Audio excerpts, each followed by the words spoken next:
What's good, everyone? Injured here. Hope you haven't lost too much MMR trying to learn Freya like I have, but thankfully I've climbed back up to 3300 MMR due to learning her, so I hope this guide helps you out. Stay tuned to learn some tips and tricks.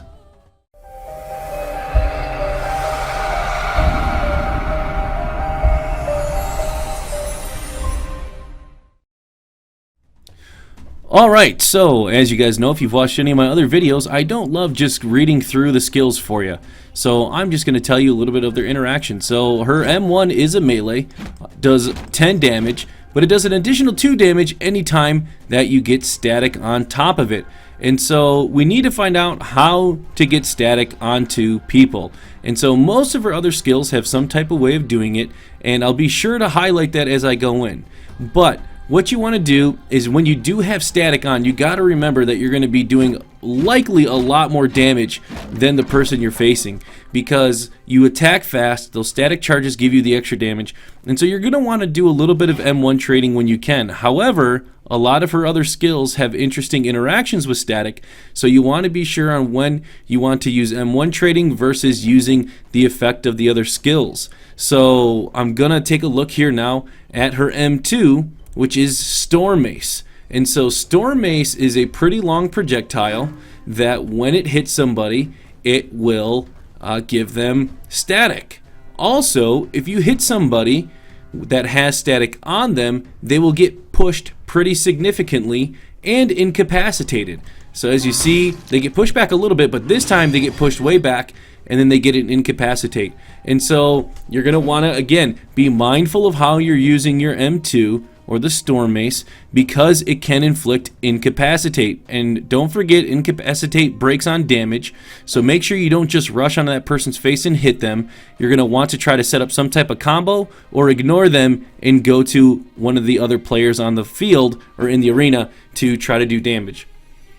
So we'll get into more kind of theory and tips and tricks of Freya, but I want to get the basics down of how her skills work. So her space skill is called Spring, which gives her a burst of speed, and she jumps. She does have a maximum distance. She does not have a minimum distance. So you can see she can basically jump right on herself, or she can jump out, and she gets that little burst of speed, and her next attack actually does increase damage. So, but you have to have the Spring on. So you saw that one did 16 damage.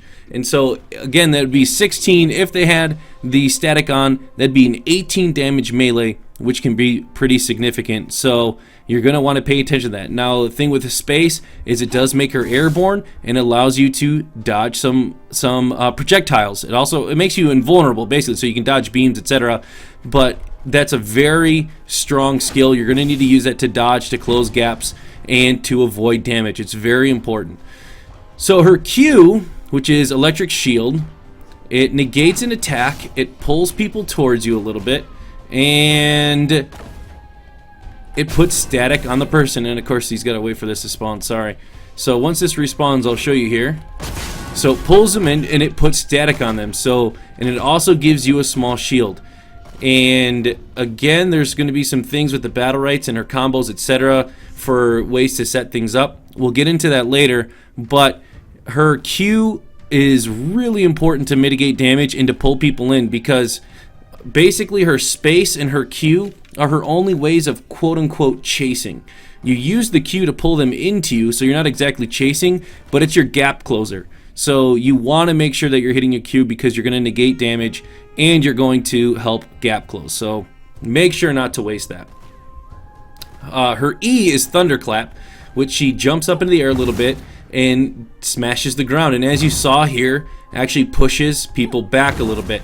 Also puts static on them. So now for the ways to put static, we have the Storm Mace, we have the Electric Shield, if it's triggered. It has to be triggered. And now her Thunderclap. So if you hit anyone with any of those skills, you are going to do increased damage to them. So be sure to do that. So though with Thunderclap, as you see, though, it says deals 6 bonus damage to enemies with static. So if you can use that on people with static, it is really good, because it's going to do more damage, and that's going to help boost your damage. We'll get into, again, combos a little bit later. So now you have Charge Strike, which is on her R, which is a melee attack that deals 14 damage, and it grants a shield if it consumes static. So you can see it's a cone. It actually has pretty good range for being melee, because I think it definitely hits farther. Yeah, it definitely hits farther than her actual melee. So it's a little bit more than melee, but it's definitely not ranged. So make sure to try to use that on something with static, because as you see there, now we get a shield, and it's actually pretty significant, especially if you can hit a couple people. And later we'll get into the battle rites, but she has a battle rite to make that free, and so in my opinion this becomes a really core part of her kit. So going to the EXs, I'm going to go back a little bit, and so we have her space, which allows her to, now her maces are glowing red, and what that does is her attack will incapacitate and push somebody. So know that it's going to move them and it's going to incapacitate them, and so it can be actually quite powerful. And she has so many ways to incapacitate people, and that's a big part of her kit. So the E I think is used a little bit less than the other things. It's called Thunder Slam. So you see it is a cone and inflicts static on everybody, and it inflicts a slow. So it does have its uses and its opportunities, but I often find myself using my energy on Shock Vault and Charge Strike much more, and then her ultimate, which her ultimate is pretty strong. And so her ultimate, which is Lightning Strike, she jumps up into the air and she inflicts static onto people and does pretty decent damage. Now with that, if they have static on, she does increase damage to them, so she'll do an additional 15, doing up to 60 damage in one go, which is pretty, I mean, it's really amazing actually. And I don't think anything's going to live through that. My question is, and I'm not 100% sure, I'll have to check in on this, if somebody knows, put it in the comments, but I don't think it consumes static. So they'll have static on them, you'll be able to then do the damage and then incapacitate somebody if they live with your M2. So let's talk about combos. She has a lot of combos. She's very combo oriented, and you really are going to have to adjust depending upon your skill set. So first thing I want to say when playing Freya is do not rush things. You don't need to hesitate, but you don't need to rush things. Play it slow, try to get in. I unfortunately play very aggressive with her, and I just run in, and then I end up getting blown up because I'll miss my Q or something like that. If you can get in by walking in, or maybe even using your trance here, your counter, to pull them into you, that is going to be huge, because a big combo that you'll see used, I'll come over here, which I think does a lot of damage, especially depending upon what battle rites you get, is you hit the counter, you E immediately, and then you can stun them into the wall. Another one which is really good, especially if there's multiple enemies, I'm going to make this respawn here because it'll die. If you can hit multiple enemies with this, it's really good. So imagine if you have 2 or 3 enemies around you when this happens. It comes out, you E, you R immediately, and that one does consume the static, so you got to keep that in mind. But what that'll do is you're going to hit your E hopefully on at least 2 people, pulling them in, grouping them next to you, and then your R is going to do 14 damage to everybody. It's going to consume static, and it's going to give you shield 14 plus 14 for each enemy, so that is going to be an additional 28. So somebody help me out, I think that's 42 armor you're going to get for that. So that is a really nice setup, especially when you're low, and especially when you're dealing with other melee or high burst people to help protect your health. You want to keep your health up, obviously. So that is a really good combo that I try to use. The other combos, depending upon which battle rites you get to, is you're going to be able to hit your E into the in cap right away. So that's a really good one. And sometimes what you want to do, like I said before, is you want to Q into your E into your in cap. And then again, she's so battle rite dependent because she has so many useful battle rites, in my opinion, depending upon playstyle. So one of the battle rites is her space will give you will give you static when you hit them. And so if you can hit them, then you're going to be able to hit them into an in cap with your M2. So she's got a lot of different things, a lot of different little nuances that you're going to have to work on and work on understanding. She's a very complex character, and if not played well, she's just going to get blown up. But sometimes she just looks like the goddess of the arena. I mean, really, she can be super strong. And again, she has a in cap with her space. She's got an in cap with her mace, which can end up being free. Again, depending upon your battle rights, you might be able to cast 2. And then with her Q, E into the M2, all of that, so many opportunities for in-cap and can really bring out some big damage. So there's some different combos that you're going to want to work on. So again, those are going to be Q, E into the R, or it's going to be Q, E into the M2.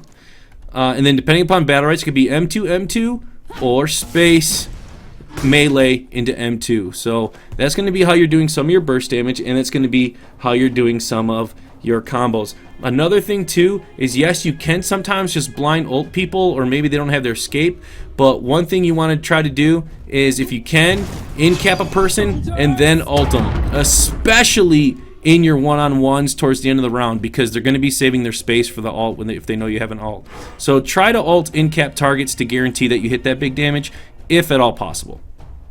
So let's move into battle rights, because as I was saying, her battle rights are extremely complex and she has a lot of different options here. So here's Charged Lightning. I think the first one is actually one of her hardest ones to pick, and it really depends on your playstyle. Play around with these if you find yourself losing or having a hard time, because maybe a different one works for you. So you'll see some people get a lot of the twin hammers, and that is, again, to be able to throw out two really quick, get an in cap, and move in. It's actually, that's my least favorite of the three, but I know a lot of people get it. You get Torrent, which any enemy that you hit with your E is going to grant you a 10 health shield, but on top of that, it pulls them into you instead of pushing them away. Why is that good? Well, for me, that's good because when we talked about our ER combo, so again, that is going to be the Thunderclap into Charge Strike combo, it pulls them in even closer, so that cone is more likely to hit both people. So I think this one's good, and it gives you additional shield based on hitting them. So if you're having a really hard time living, get this one to help you survive. The Charged Lightning is going to be that one where I told you, where when you space in and it puts the static charge so you can come in and combo with the in cap. So if you're playing very aggressive, trying to set up in caps on the back line so then you can come help out your teammate 2v1 or 3v2 depending upon what style you're playing, I think that one can be pretty strong. The other thing that's nice about that is with your EX space, I believe it actually puts the in cap and the charge on them, and so you can follow up and be able to do more with the charge. Let me see how that interaction is. I'm almost positive it does, so let's see here. Oh no, it doesn't. Okay, so it doesn't give it, so it doesn't work with your space actually. So I thought it did. Sorry about that. But I would lean towards Torrent or Charged Lightning depending upon, you know, how you're doing. So the next one is going to be, in my opinion, this one's pretty self-explanatory. The Storm Mace deals 8 bonus damage to enemies affected by static. I don't think that one is that good.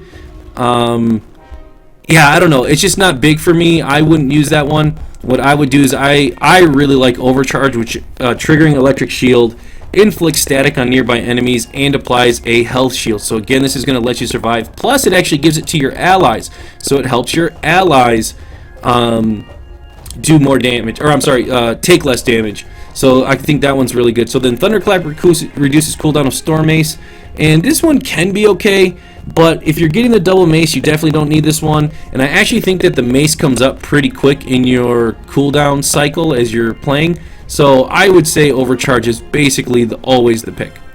And so I would say again that Surge is almost always the pick in tier 3, because being able to R people, and again that's the huge shield with a little bit of damage, it's going to help your burst damage and it's going to way help your survivability, and now you're doing it for free. So I think that's a must grab. Your other one could be the Electronic Conduction, which is going to give you a shield when you melee somebody, and so that one can be okay, because then your jump melee is going to inflict static, do a little bit more damage, and protect you a little bit. So that one's not out of the question. This one, the Storm Mace, increases your movement speed, I think is kind of meh, because you should be using your Q and your space as gap closers, and you shouldn't really need this. So I would say though Surge is probably the best one. So next is Negative Charge. Static reduces movement speed. I do get this one sometimes, just because I feel like my team is having a hard time, they're getting chased or whatever. I might get this one. The movement speed for myself can be okay, but if I play it right, I shouldn't need the extra movement speed, but sometimes you do, so you might want to get this one. And then I do get the Storm Cloud every now and then, which is when you hit an M2, it explodes, doing area damage and inflicting static on people, so that can help keep your damage up because you're getting static on more people. I would only get that, though, in 3s or 2s when they have 2 ranged, or 2 melee. 2 ranged or 2 melee, like if they're going to be together, then I would consider getting that one. But I don't know, I actually lean towards Storm Cloud a little bit, but really you can kind of pick anyone based on your playstyle, in my opinion. But I like helping the team, so I'm going to go with Negative Charge or Storm Cloud most likely. So then Lightning Strike applies a 1-second stun or grants you the shield. I actually think both of these are pretty decent because it actually gives the shield to your teammates, so if your teammates are having a hard time. However, the 1-second stun is really nice because stuns can't be broken by follow-up damage, so it can set up really huge damage. But hopefully you're already hitting them for 60 damage. So if you're doing 60 damage and you still need the stun, I think you guys are already kind of far behind and aren't really able to. I mean, you can always come back in this game, but you know what I'm saying? Like, you're kind of already behind. So I'm just not super sure how I feel about this one, but I think it can work okay. And then, but the shield is really good because it helps your teammates. And again, you already have a hard time surviving, and your ult makes it really predictable where you're going to land, so that extra shield can be nice. So I just want to take a minute and say thank you to everyone who subscribed to me so far. It's just absolutely crazy to me that I've gotten over like 150 subs over the last couple weeks. I think I got 100 alone last week, which is just blowing my mind. I can't even fathom the growth that I'm getting. It's really, really awesome, guys, so thank you so much. I am going to do a giveaway at 500 subs, so hopefully going to give away a couple game packs or some fun packs or something in game to let people get something from the Battlerite community, or for me, for the Battlerite community, and my way of saying thanks. I just can't, like I said, I can't believe how fast things are growing. So also make sure to watch that video in the top there with the link. That is going to show you some awesome Freya gameplay from this weekend, and I think it'll help you out a lot as you're trying to learn Freya. And make sure to check out my other videos too. Hopefully you find something helpful there, and the tournament VODs will show you a lot of top-end play, so make sure to check those out. Thank you so much, everybody. Don't forget to comment and subscribe. Hope you all have a wonderful day, and thank you for joining the most positive place in gaming.